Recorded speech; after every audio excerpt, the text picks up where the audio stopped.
lebih besar yang Boleh mana? kok mengakui kompetensi seseorang melalui track record, melalui rekam jejak itu boleh. Ada itunya, ada peraturannya Ya, yang atau kalau memperbolehkan. Leskofi belum ke sana, Iya, mungkin berarti karena masih ada. gilirannya pendidikan tinggi lah ya. Nah, Biar betul, sangat betul itu.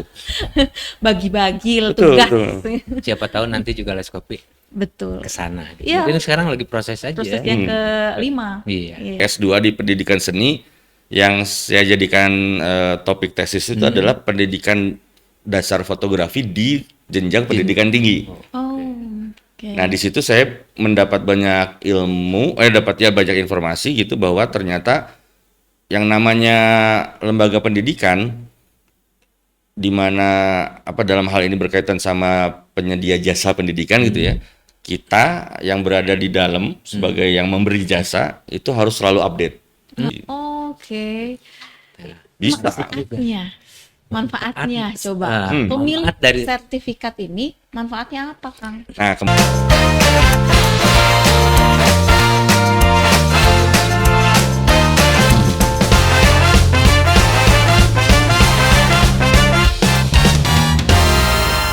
Halo, assalamualaikum warahmatullahi wabarakatuh, Waalaikumsalam. teman-teman. Alhamdulillah kita ketemu lagi di Point of Interest. Jelajahi perspektifmu di Point. Mang Mei, Siap. ada dosen, ada Pernah. juga inisiator beberapa, Pernah jadi kaprodi juga. betul. Terus Alumni juga. alumni Angkatan dan pertama kayaknya. aktif di luar juga sebagai aktivis fotografi. Oh. Aktivis fotografi. Kang masih aktif di Les Coffee? masih. Oh. Kenalin dulu siapa namanya. Iya dong pasti. Jadi perkenalkan teman-teman, beliau adalah Pak Hari Reynaldi yang nama dagangnya adalah Harsos. Berarti kita panggilnya Kang Harsos saja Harsos sekarang. aja. Iya. Kan dagang. Kang dagang. Ya Kang Harsos. Jadi kita tuh pengen tahu nih, kemarin sempat kita membahas tentang Sertifikasi. profesi ya di Indonesia itu untuk fotografi itu apa aja gitu ya. Nah, ini terkait dengan lembaga kompetensi Penyelenggara ya? Iya, penyelenggara Penyelenggaranya. Leskofi salah satunya ya. Iya. Kita pengen tahu nih lebih jauh lagi tentang Leskofi dan tentunya sebagai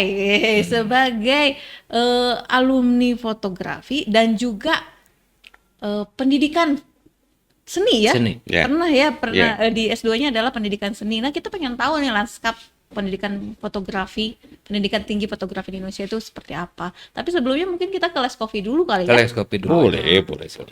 Mangga, Kang, coba dijelaskan kepada kita LSK Apa sih itu? ya. Les kopi. gitu. Jadi pengen ngopi gitu. Iya, nah betul. Memang munculnya kata les kopi itu dari para pecinta kopi yang nggak pengen kopinya terlalu banyak. Nah, Jadi les, Oh, kopinya les ya. Oh, kita let's coffee. Kan justru malah mau berkurang kopinya. Kebetulan para pengkopi ini fotografer. Jadi kita sepakat untuk bikin lembaga yang kopinya sedikit. Yo. Oke, Serius Kang. Ayo. Gimana jadi jadinya? sejarah les kopi itu kalau saya terlibatnya itu sebenarnya pra keterlibatan saya itu dari 2003 kalau nggak salah. Waktu itu ada almarhum Bapak Herman Effendi Oh, oke. ngajak untuk ayo berkenalan sama yang namanya sertifikasi. Waktu itu Oke. masih BNSP waktu itu ya ngadain kerjasamanya sama Kemenpare Parekraf ya? belum ekraf. Oh, belum ekraf. Oh, belum Masih lahir di waktu itu. arekrafnya ya. Masih pariwisata dan apa ya?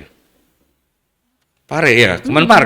Nah itu dah Kemenpar. Kemenpar. Atau Departemen Pariwisata lah zaman itu mengadakan sertifikasi untuk videografer waktu itu. Nah, karena kuota yang disediakan itu masih cukup, akhirnya teman-teman diundanglah teman-teman dari ISBI, teman-teman dari Unpas itu sama almarhum tuh. Saya ikutan. Terus di pelatihan dulu nih sebelum ngapa-ngapain itu kita pelatihan dulu 3 hari 3 malam dengan kurang tidur dan baru mengenal ini apa sih namanya sertifikasi ini. Tapi biarinlah kurang tidur juga itu tahun 2000-an. Nanti udah kenyang tidurnya. Nah, hari keempat datanglah yang namanya master asesor katanya waktu itu. Terus diujilah hasil pembelajaran sama 3 hari itu diuji dengan role playing game gitu ya. Satu peserta sebagai peserta, satu peserta lagi sebagai asesor ceritanya. Jadi asesor sama asesi. Oh, ini tuh yang namanya sertifikasi gitu. Oke. Udah dapat sertifikat tuh, seperti sertifikat kompeten ada logo BNSP-nya. Terus nganggur. karena tidak ada lembaga sertifikasinya. Oh. Nah, karena secara aturan waktu itu untuk bisa mengakses itu harus berada di bawah lembaga sertifikasi profesi LSP ya, di bawah BNSP itu. Nah, setelah pelatihan itu nggak ada yang mendirikan. Akhirnya itu jadi gaji buta. Mending kalau digaji. Kuli. Jadi nggak ada banget aktivitas. Jadi cuma sertifikat pajakan aja gitu. Tidak mengakses siapapun. Wah, Sekalipun nggak. sayang ya. Sayang banget. Tapi secara legalnya mah udah legal. Udah. Udah legal. Nah, nanti kita akan bahas bahwa sertifikat itu ada batas waktunya, Mang Mai. Jadi Oke. tidak berlaku seumur hidup. Jadi sampai habis batas waktu itu nganggur. Waduh. Nggak ada manfaat pisan gitu. Kan bisa diperpanjang kan? Bisa, cuma jadi itu lagi apa namanya refreshment ya. refreshment. Refreshment. Oke. Harus ikut pelatihan lagi dari Pelatihan BNSP lagi. gitu. Nah, terus dari 2003 saya diajak oleh almarhum Pak Riyadi, ada Pak Nandang Rukanda, ada Pak Abah Hembun ya, kita mengenalnya Abah Hembun. Terus ada lagi sesama alumni fotografi FIS Unpas itu Kang Asep Deni. Oke. Jadi kami dibentuk oleh diminta untuk membentuk tim penyusun rancangan standar kompetensi kerja nasional Indonesia untuk bidang fotografi. Nah, ini cikal bakalnya Les Coffee dari sini sebenarnya. Tahun berapa tuh? 2004. 2004. 2014 sorry. Jadi dari 2000 nganggur itu 3 sampai 2004. 2013 ya salah saya. Iya, 2013 Ke-14. ke 14 1 tahun. Jadi waktu diajakin itu kan yang ada di pengalaman itu kan adalah sertifikasinya yang BNSP itu BNSP. kan. Iya. Terus pas ikut yang ikut penyusunan RS KKNI ini versi Kemendikbud ini berkenalan ulang. Tapi nggak nol banget lah gitu karena udah punya modal lah, oh ini versinya beda. Karena yang waktu itu BNSP di bawah Kemenpar, sekarang di Ditsuslat, Direktorat Pembinaan Khusus dan Pelatihan di bawah Kemendikbud. Perbedaan signifikannya sih waktu itu nggak terlalu berasa ya, karena yang di 2013 itu cuman tahu ngikut aja, materinya udah ada itu udah disiapin. Kalau yang 2014 nyusun dari nol. Malah yang nyusun dari nol apa yang harus nantinya akan dijadikan standar kompetensi kerja untuk bidang fotografi gitu. 2014 itu kalau nggak salah Februari mulai disusun, mulai bolak-balik Jakarta Bandung, ikut memantau beberapa pelatihan di bidang lain sampai akhirnya diharuskan bikin konvensi, prakonvensi, terus dipersilahkan mengundang 25 pelaku fotografi dari berbagai kalangan, mau yang profesional, mau yang praktisi, akademisi, terus ada juga yang non motret seperti penyedia jasa album, cetak yang gitu-gitu. Itu juga diundang. Dilaksanakannya di sini di Bandung di Jalan Setiabudi ini. Penginapan Pisang kalau teman-teman tahu ya. Ada yang namanya dulu namanya Penginapan Pisang. Sekarang udah ditebang. Sudah ditebang sekarang. Gara-gara itu ya insiden Binjai ya. Jadi investornya menarik investasinya. Nggak mau lah sama pisang mah katanya. Ganti kelapa. Ganti kelapa. Lanjut nih. Iya, lanjut. Oke, jadi dari Februari terjadi prakonvensi itu di akhir April, mengundang 25 orang. Di situ akhirnya kita dapat sama-sama semua dari 5 perumus ini dan 25 undangan ini sama-sama mendapat pencerahan bahwa nantinya apa yang akan kita prakonvensikan ini akan dijadikan landasan untuk dijadikan untuk materi uji. Materi uji apa nih? Materi uji ternyata materi uji itu untuk sertifikasi profesi. Sertifikasi kompetensi. Kompetensi ya. Nah, terus ditebelin lagi tuh sama orang-orang Kemendikbud untuk bisa materi ini dijadikan bahan uji, kemudian diujikan harus ada lembaga sertifikasinya. Mulai dia bisik-bisik tuh, Wah ini ngopi yuk. Tapi jangan banyak-banyak. Tapi ada lagi syarat tambahan. Apa katanya? Untuk bisa mendirikan lembaga sertifikasi kompetensi harus di bawah naungan asosiasi profesi.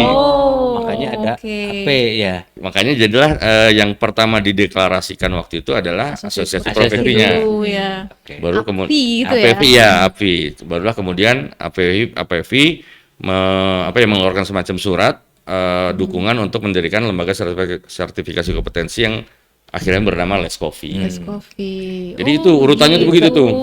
Lumayan panjang Ih, juga kita ya taunya prosesnya. muncul Les Coffee Iya. aja ya. Hmm. Ternyata serumit itu. Banyak ya. persyaratannya.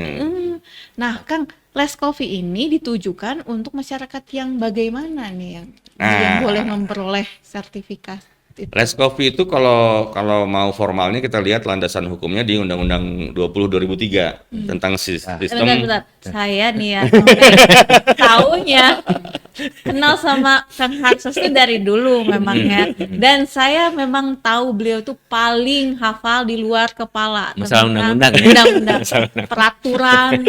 Nah, lanjut Kang. Iya, jadi landasan hukumnya sertifikasi di bawah Kemendikbud ini landasannya adalah Undang-Undang 20 2023 tentang 2003 ya, tentang sistem pendidikan nasional. Tepatnya di pasal 31. Ayat berapa? Ayat berapa? Ayatnya itu kalau nggak salah 5. Kalau nggak salah 5 ya. 5 kalau nggak salah. Nanti kita lihat lagi deh ya. Ini pengetahuan visualisasinya emang bagus. Cuman ada keunikan karena di Sisdiknas itu ada kata-kata tuh untuk peserta didik atau masyarakat. Peserta didik Atau masyarakat. Peserta didik sendiri yang kita tahu kan ada yang formal, yang di perguruan tinggi atau di SMK atau di yang non formal itu di kursus, lembaga kursus, dan yang informal dari komunitas. Nah, ketiganya ini kalau ngelihat dari pemahaman kata-kata di undang-undang itu boleh ikut sertifikasi. Gitu. Berarti ada Kalau batasan usia? Enggak, kalau yang tadi yang masyarakatnya. Yang Masyarakatnya itu informal informalnya itu ya. Dari komunitas, gitu. penghobi Ya gitu tidak ya. berbadan hukum lah gitu. Oke, siap. Kalau karena kursus juga walaupun disebut non formal, biasanya mereka Ada ada DP lah gitu ya, untuk bisa melaksanakan kursus. usia tadi Kang. Usia di undang-undang itu nggak ada ya, Nggak tapi ada ya. rata-rata yang saya tahu kalau diselaraskan dengan Perpres 8 2002 itu di mana keluar yang namanya KKNI, Kerangka Kualifikasi Nasional Indonesia, itu dimulainya dari SMP. SMP. Ya. SMP. Yang boleh ikut sertifikasi paling muda itu usia SMP. SMP. Pernah ada yang melakukan Lulus SMP ya, Lulus SMP. tapi nggak langsung ya. Maksudnya dia lulus oke. SMP nggak bisa melanjutkan sekolah, dia menekuni fotografi. terus dia ikut sertifikasi. Pernah kalau itu pernah. Nah, kalau tadi usia SMP ke atas itu jenjang 1, ke atasnya jenjang 9 atau sekelas doktor. Kalau di BNSP itu ada skema kan ya. Kalau di Di- LSK itu apa? Level. Betul. Oke. Waktu itu ada beberapa pemateri yang membahasakannya itu dengan kalau di Kemendikbud jalurnya itu disebutnya sistem curah. Curah. Jadi di jenjang ya levelnya Jenjang. itu. Jadi di jenjang 1 semua diajarkan, jenjang 2 semua diajarkan. Kalau di BNSP tadi yang berinduk pada peraturan pemerintah tahun 2000. Dulu Tiga apa ya. nih? Nah, lo. Tak dulu kok jadi lupa. Pokoknya PP bukan undang-undang ya, PP 2000 berapa saya lupa. 2004 kalau nggak salah. Tentang BNSP ada tuh peraturan pemerintah khusus tentang BNSP. Itu dia sistem sistem penamaannya tuh skema. Jadi nah kalau sasaran, kalau tadi Regina menanyakan siapa pesertanya, kalau di Leskofi itu bisa dimulai dari SMP, di BNSP juga sama sebenarnya. Oh, di- Selama orang itu sudah dianggap dewasa, kayak standar syarat mencoblos lah. Milih KTP berarti. Ya bisa dari KTP, terutama dari KTP kan, karena data yang paling mudah didapatkan untuk pengesahan usia itu KTP kan ya. Kalau di BNSP KTP ya jelas, terus nanti di si calon asesi ini diminta untuk atau dipersilakan untuk memilih dia spesialisnya di bidang apa nih. Dalam hal ini fotografi ya. Iya. Nah, sementara ini yang sudah beredar di pasaran itu yang ditawarkan oleh lembaga sertifikasi profesi di bidang fotografi itu ada 3 spesialisasi itu pas foto, olah digital, sama fotografer junior disebut Oke. itu. Fotografer junior. Nah, bedanya kalau di di LSK itu sistem curah, itu pelajaran kalau di kita kayak pelajaran PPKN bahasa Indonesia, apa namanya manajemen, gitu? yang gitu-gitu ada. Oh, ada. Ada sedikit lah ya, nggak semua. Kalau di BNSP itu nggak ada. Jadi lebih ke spesifik motret pas foto tuh apa ya, kamera, lensa, lighting, alat pendukung, sama pose. Setelah itu ke olah digital ya file mentah bisa diolah menjadi kebutuhan cetaknya, ukuran, tiap cetak ya? nah, ukuran, koreksi cahaya warna dan lain-lain. Pokoknya yang berhubungan sama yang siap untuk dicetak. Oke. Nah, itu spesialisasinya Hasil akhir ya. kalau lihat dari jalur BNSP itu hasil akhir yang Hasil dilihat. akhir. Nah, Gitu. berarti kalau di LSK itu curah ya? Curah Betul. semua diajarin. Ya, berarti itu baru mengeluarkan sertifikat untuk leveling berapa? Sekarang Level 3. Nah, setara D1. Setara D1. Kalau di pendidikan formalnya setaranya D1. Berarti kalau misalnya di S1 ini setara dengan semester berapa nih, Kang? 1 dan 2. 1, 2. Nah, Jadi 1 dan 2. semester 1 dan 2 itu Udah setaranya setara dengan level 3. tiga.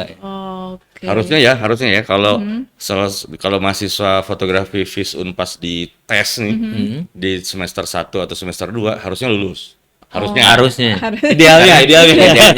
Karena dia udah masuknya di level 3 ya. Betul. Kalau nggak lulus kita tanya siapa dosennya kan. Boleh dicoba? Boleh dong. Fotografi FIS Unpas mah kan emang harus jadi pionir. Apalagi kan di akademis. Iya. Iya. Dan ininya lagi, serunya lagi, beberapa pentolan yang akhirnya muncul sertifikasi di fotografi Indonesia ini adanya di Dari Unpas ya. Unpas, Makanya ya. Oh, oke. harus ya. Harus bercermin ya gitu. Berarti untuk kedepannya Les Coffee bakal mengeluarkan jenjang berikutnya di level berikutnya? Yang stok yang sudah dipermendikbudkan itu adalah waktu penyusunan dari prakonvensi sampai konvensi di 2014 itu adalah jenjang 3 dan jenjang 5. Waktu kami tim perumus ditanya, dipersilahkan ya waktu itu, silakan bapak-bapak memilih jenjang. Terus kita harus pahami dulu deskripsi jenjang 1 apa, 2 apa. Terus kami waktu itu baca, kayaknya 2 waktu itu ya, karena ada beberapa kriteria yang sudah bisa dipenuhin. Pas kata pemateri atau instruktur waktu itu, ini ketinggian untuk 2, ini bisanya di 3 katanya. Udah kami bikin 3. Terus bikin 1 lagi supaya nanti pas pengajuan draftnya ke menteri nggak cuma tiap jenjang 1, tiap jenjang 1. Akhirnya dalam satu keputusan menteri itu untuk bidang fotografi ada 2, 3 dan 5. Oke. 3 dan 5. Hutang Ari kami. mana Yang 5 ini berarti Ya, hutangnya ada yang 5 ini. Ini 5 kalau di jenjang formal D3. D3. Oh, D3. Ada platna ke mana, Cen? Nah, ini juga ada pertimbangan gini, Bang Mai. Kenapa 3 enggak ke 4 tapi langsung ke 5? Waktu itu pertimbangan pasar. Kira-kira bakal laku nggak kalau dari 3 ke 4? Oh, Oke, ini berarti juga karena ada banget. kan Banget nggak terlalu pertimbangan pasar. signifikan juga mungkin ya. Iya, Oke. terlalu tipis bedanya Terlalu kalau tipis, 3 ya. ke 4. Makanya 3 ke 5. 11-12 lah. Jadi Ya. ya mah 11 ke 13 gitu kan. Ya, mungkin. Mungkin kalau di jenjang 3 motretnya modelnya 1 gitu. Kalau jenjang 4 motretnya 2. Secara kuantitas. Kang, Oke. level tertinggi berarti di 9. Ya. 9 itu berarti setara dengan Doktor kalau Doktor, S3 ya, kalau iya. di formal ya. kalau misalnya dimungkinkan ya di Indonesia ada level 9. Ada. Seru juga ya. Iya, memang. Di luar negeri Tapi terjadi seperti ini nggak? Di luar negeri itu yang bahkan di kita juga yang namanya honoris causa itu harusnya merujuk ke KKNI. Kampus mengeluarkan gelar doktor Gelar. HC itu, Iya. DRHC itu harusnya merujuk ke KKNI. KKNI. Apakah yang bersangkutan ini memenuhi kriteria anu. Kalau memenuhi, nanti dari kampus yang bersangkutan mengajukan kan ke Dikti atau ke kementerian terkait bahwa yang bersangkutan sudah layak diberi gelar doktor honoris causa. Wow. Contoh paling umum mah Bu Susi ya. Oh, Susi. Ya, Bu Susi. Oke. Bisa. Manfaatnya coba. Ah, Pemilik manfaat dari- sertifikat ini manfaatnya apa, Kang? Nah, kembali ke 2003 dan peraturan pemerintah 2004 tentang BNSP, tujuannya adalah pengakuan bahwa seseorang tuh punya kompetensi dan bisa Pertanggungjawabkan. bukan bisa menerima pekerjaan. Oh. Pertanggungjawaban benar. Dan Pertanggungjawaban itu benar pasti terjadi ya. benar Bang Mai. Wah, karena Bang Mai menyebut itu pernah ada kasus LSP-nya nakal. Ada sebuah LSP nakal di bidang pariwisata. Kemudian dia menggampangkan keluar sertifikat kompetensi seperti sertifikat profesi. Untuk seseorang yang kemudian dipakai untuk mencari kerja. Di tempat kerjanya terlihat tidak kompeten. Si employee-nya si yang mempekerjakannya komplain. Sampai ketahuan ini sertifikat dari LSP mana, dicabut itu izinnya. Pernah Iya, ada hati-hati. kasus juga ya? Pernah ada kasus. Hati-hati juga Iya. nih. Makanya kalau dari ya terutama kita yang mengenal sama dunia akademisi yang formal itu pertanggungjawabannya sebenarnya lebih moral Lebih ya. moral. Lebih moralnya lebih strong lah gitu. Strong. Jangan sampai terjadi gitu. Tadi untuk rekognisi ya, untuk bisa diakui pengakuan. Lalu mungkin nambah pede kayaknya. Mungkin bisa nambah betul, keren. karena Aku keren bisa dapat sertifikat. ya. saya mah udah punya gitu kan. Karena ada teman saya kan kenapa yang tuh? curhat. Hmm. Dia tuh udah ya Mang Maya. Curhat wae sama. Saya mah nerimanya curhatan. Jadi ada teman saya nih sudah lulus S1 fotografi. Terus dapat project di plat merah gitu. Tapi ditagi katanya mana sertifikat profesi fotografinya. Oke. Nah gitu. Ini menarik. Jadi semenjak keluarnya peraturan, bukan peraturan ya, undang-undang kayaknya. Undang-undang Ketenagakerjaan, saya lupa tahunnya 2015 kalau nggak salah tuh. 2015 kalau nggak salah.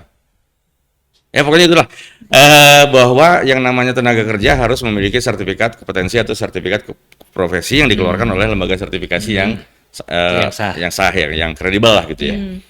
Nah ini disikapi agak beda sama Kemendikbud dalam hal ini Dirjen Dikti karena ada keluar mungkin Regin juga hafal SKPI ya, keterangan pendamping ijazah. Ya, betul.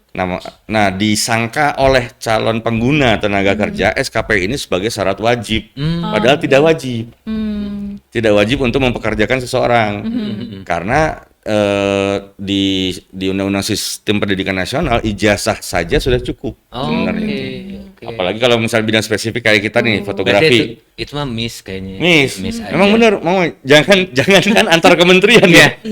Penerapan untuk penggunaan sertifikat kompetensi aja dalam satu kementerian itu dari deputi satu ke deputi berikutnya itu beda pemahaman. Jadi di deputi A misalnya ya itu harus mempekerjakan fotografer yang bersertifikat kompetensi untuk mengangkat potensi budaya di daerah tertentu. Nah itu sifatnya masih himbauan. Jadi bukan peraturan menteri, bukan. Makanya dari deputi misalnya promosi nasional ketemu sama deputi promosi internasional, kudu sertifikat tuh sahawe gitu. Berarti teman saya yang curhat itu teh lagi apes. Kayaknya ya calon pengguna kerjanya pengguna itunya menuntut sertifikat. Ya, ternyata begitu. Mun aya mah sertifikat PAUD nya. PAUD sebagai pendamping. Ini info tambahan ya. Dirjen yang mengurusi kursus dan pelatihan dulu direktorat itu dulunya berada di bawah Dirjen PAUD Dikmas. Tuh kan. Berarti PAUD. cocok. Jadi sertifikat PAUD sebagai pendamping ijazah. sertifikat PAUD. Ampun deh, Mang Maya ayah wae.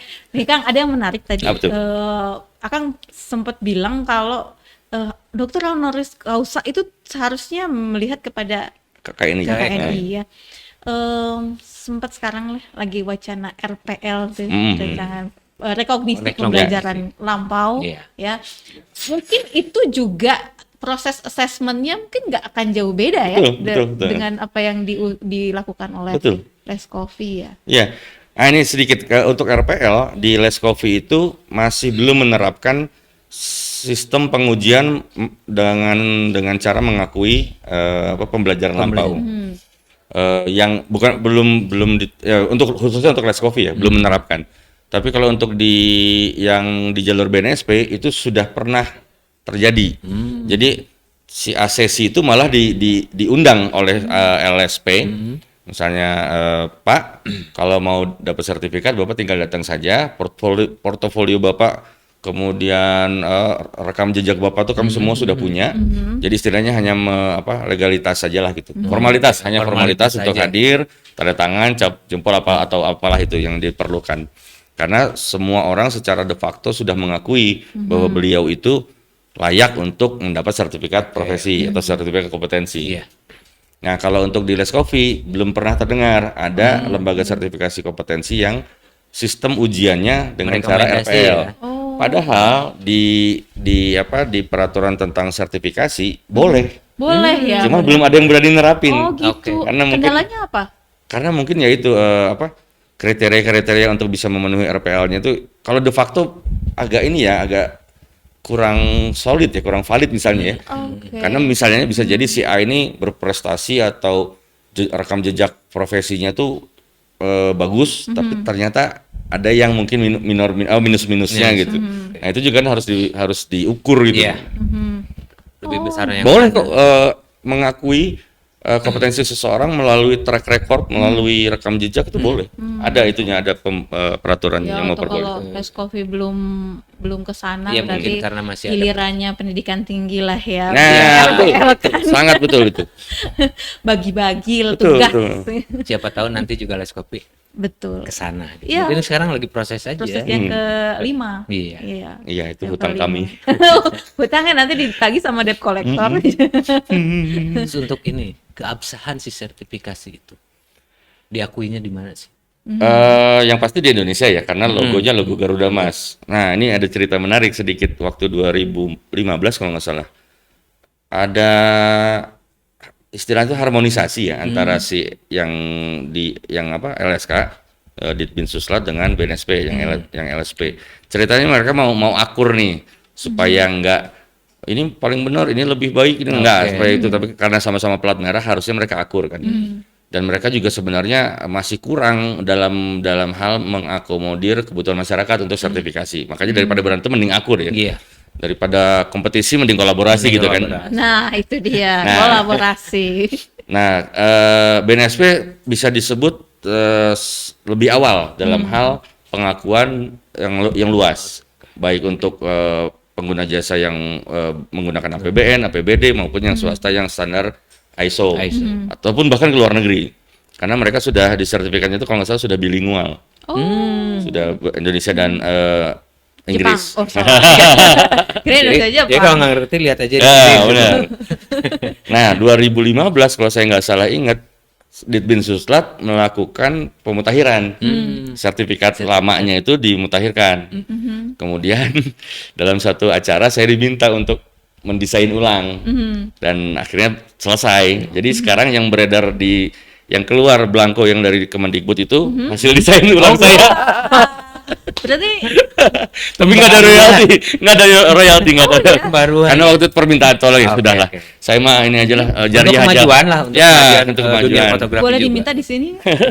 Saya nawaitunya untuk jariah aja lah, biar mengalir terus. Amin, amin, amin. Mudah-mudahan jadi amal kebaikan ya. Nah, jadi sekarang si sertifikatnya udah sama-sama Garuda Mas, udah sama-sama bilingual, hanya bedanya yang satu ada Kemendikbud, yang satu BNSP. Oh. Dan bawahnya nggak ada tulisan Harsos gitu. Desain by Hartos gitu nggak ada. Baik. Biasanya suka ada Harsos, sosnya gede semua kapital. 505 lagi, pakai angka. Berarti udah bisa dipakai di luar juga ya? Bisa, Kalau udah bisa. bilingual Udah gitu. bilingual. Ada beberapa di awal-awal waktu itu yang ikut sertifikasi di Leskofi, kemudian membawa sertifikat. Setelah sertifikatnya terbit, dia bawa dalam ada pekerjaan di luar Indonesia. Pas biasa di bea cukai ya, apa tuh?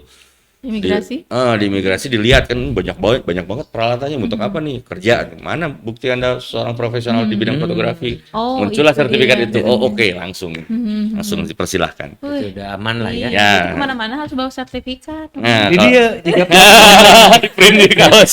Ijazah. di print. Ijazah. Seru ya ternyata Kalau nggak membicarakan salah beberapa sertifikat. 2 tahun terakhir udah jadi e-sertifikat kalau nggak salah. Oh, malah udah. Jadi nggak Berarti perlu bawa lebih mudah lah ya. nggak perlu bawa Iya, apa betul. bingkai 4R itu nggak pernah bawa. Saya sudah Dikira Bawa masih handphone. harus bawa bingkai 20R. digedein ya. Gede tuh ngomongin. Nah, seru membicarakan tentang sertifikasi ya, karena mungkin di luar sana teman-teman juga masih keliru antara Masih bingung. LSP, ya apa LSK LSK. gitu. Dan apakah saya perlu nih mahasiswa fotografi gitu kan untuk membuat atau mengikuti sertifikasi ini. Nah, Kang, ini beralih kepada landscape pendidikan fotografi ya, pendidikan tinggi fotografi di Indonesia nih. Dari perjalanannya, dinamikanya kan pasti sejalan dengan perkembangan teknologi ya. Tantangan apa sih yang paling terbesar gitu yang kita bisa hadapi dari pendidikan tinggi fotografi di Indonesia ini? Ini hasil analisis atau opini nih? Ini boleh dari apa pembelajaran pengalaman-pengalaman di kelas gitu. Oke. atau Iya, enggak jadi boleh dari opini, tapi nantinya dari analisa. dua-duanya. Iya, harusnya dua-duanya karena orang kampus ya. Iya. Kalau dari saya sih, dari kacamata saya sih, kebetulan waktu saya S2 di pendidikan seni, yang saya jadikan topik tesis itu adalah pendidikan dasar fotografi di jenjang pendidikan tinggi. Oh, oke. Nah, di situ saya mendapat banyak ilmu, dapat ya banyak informasi gitu bahwa ternyata yang namanya lembaga pendidikan di mana apa dalam hal ini berkaitan sama penyedia jasa pendidikan gitu ya. Kita yang berada di dalam sebagai yang memberi jasa itu harus selalu update. Itu nomor satu banget Harus. gitu. Nah, itulah kenapa saya kalau di luar kelas saya jadi siswa di lingkungan area himpunan mahasiswa. Jadi di luar jam kerja, di luar ruang kelas, mendingan saya jadi siswa deh. Atau saya jadi murid deh. Karena kita nggak tahu anak-anak sekarang tuh gila banget ya ininya ya. Oh, iya, Walaupun mungkin bisa disebut tanpa filter mungkin ya. Tapi paling nggak yang namanya informasi mah kita terima aja dulu ya. Nanti tinggal kita Ya, saring nanti aja. kita tinggal saring. Nah, makanya kalau udah di luar kelas, di luar jam kerja, saya sering nongkrong di himpunan tuh ngedengerin mahasiswa tuh ngebahas apa nih. Ada yang ngebahas tentang gaya foto, gaya video, alat, kemudian kekondangannya gitu, terus cara viralnya yang gitu itu macam-macam lah, banyak hal lah. Banyak hal yang bisa kita pelajari. Tapi intinya kalau kita lihat itu adalah kitanya sebagai yang orang pendidikan, orang kampus gitu dalam hal ini kita harus selalu update. Update. Buka mata, buka Ikutin telinga mereka. ya.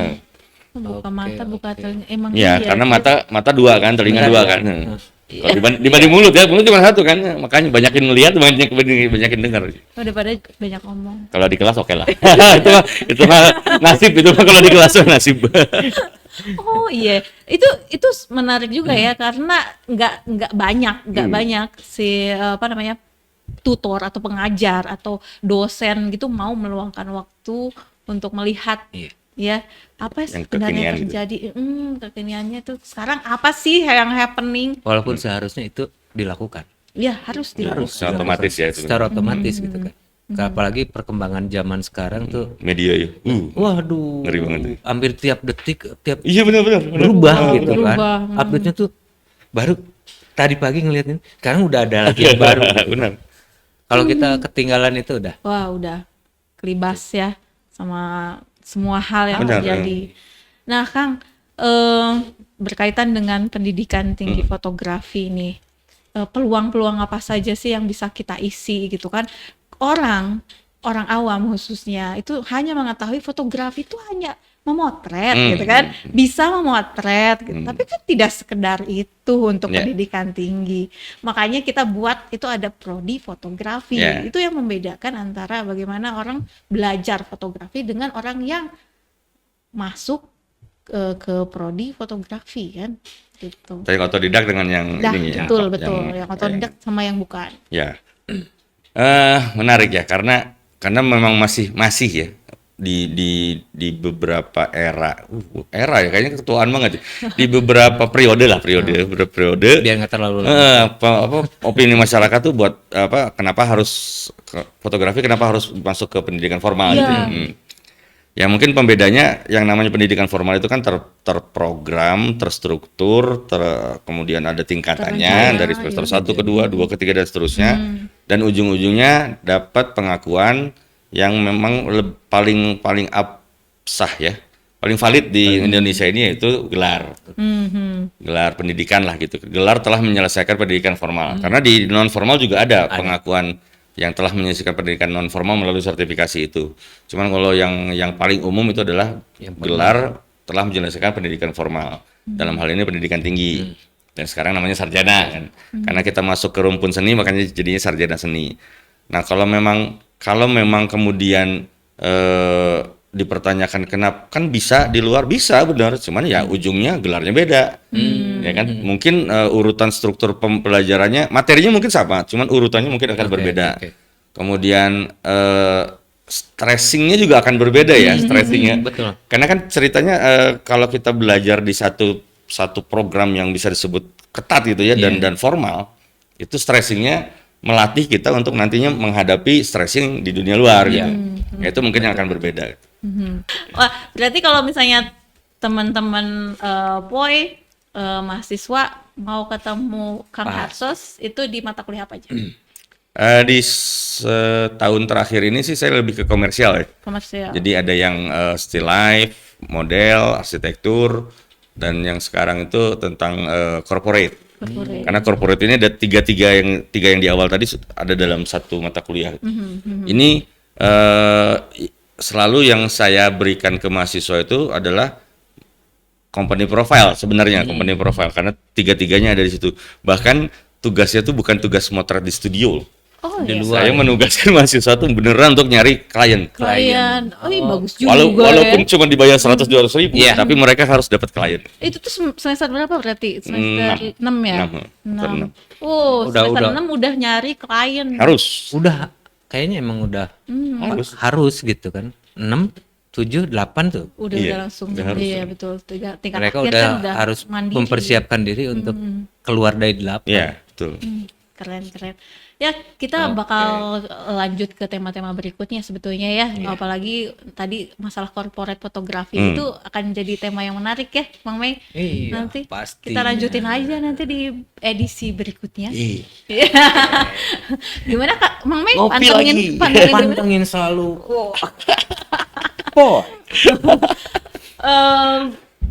Point of interest.